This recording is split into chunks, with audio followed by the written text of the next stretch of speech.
La 14e édition de la Biennale de Dakar se poursuit. Les amoureux d'art ont le choix entre l'exposition officielle et de nombreux événements répartis sur 430 sites au total dans tout le pays. Et Nicolas Negos s'est rendu dans 3 événements différents hier dans la capitale sénégalaise. Voici son reportage.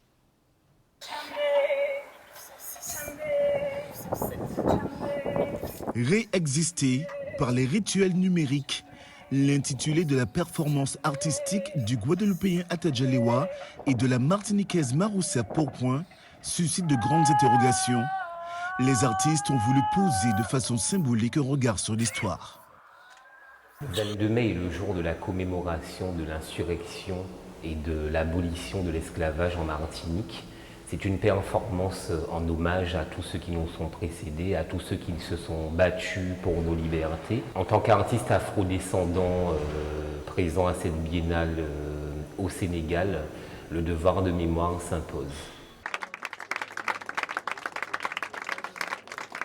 Plusieurs dizaines de personnes ont assisté à cette performance à la Médina, un quartier populaire de Dakar.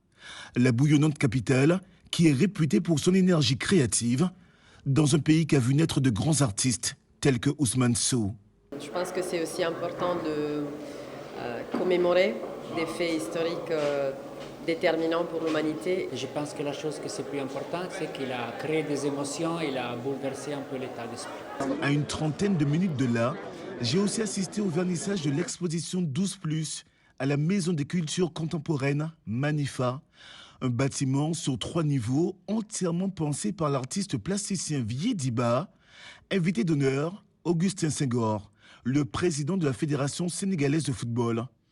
Une expo dont le thème est le chiffre 12, avec 12 artistes africains. Parmi eux, Caroline Gay, lauréate du prix CEDEAO de l'intégration, attribuée à la meilleure créatrice d'Afrique de l'Ouest dans les arts plastiques. C'est une œuvre sur le temps, donc sur le temps et sur l'aboutissement à la fois de Lyon et à la fois du Sénégal et de l'Afrique. Si je vous demande ce qu'est le temps, c'est difficile à répondre alors qu'on utilise cette notion tout le temps. Eh bien, j'aime beaucoup cette expérience immersive que propose ce lieu où on retrouve toutes les cultures et les traditions du peuple sénégalais qui nous font sourire. On a même une œuvre avec un Sénégalais qui vous accueille avec son sourire légendaire. Donc il y a de l'humour, de la tradition, il y a des couleurs comme ce pays et c'est vraiment une expérience formidable. Pour moi, être dans ce bâtiment, c'est très important. Il a été construit par un artiste sénégalais. Le fait que cette communauté s'entraide avec ce genre d'institutions qui leur permettent d'être exposées, c'est encourageant.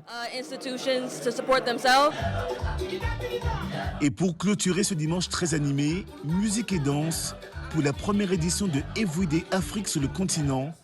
Un concept qui a réuni plusieurs DJ du Sénégal, de la Guyane, de la Côte d'Ivoire et des États-Unis sur la corniche des Almadies. Un événement organisé par Everyday People et Electrafrique. Nicolas Negos, BBC Info, Dakar.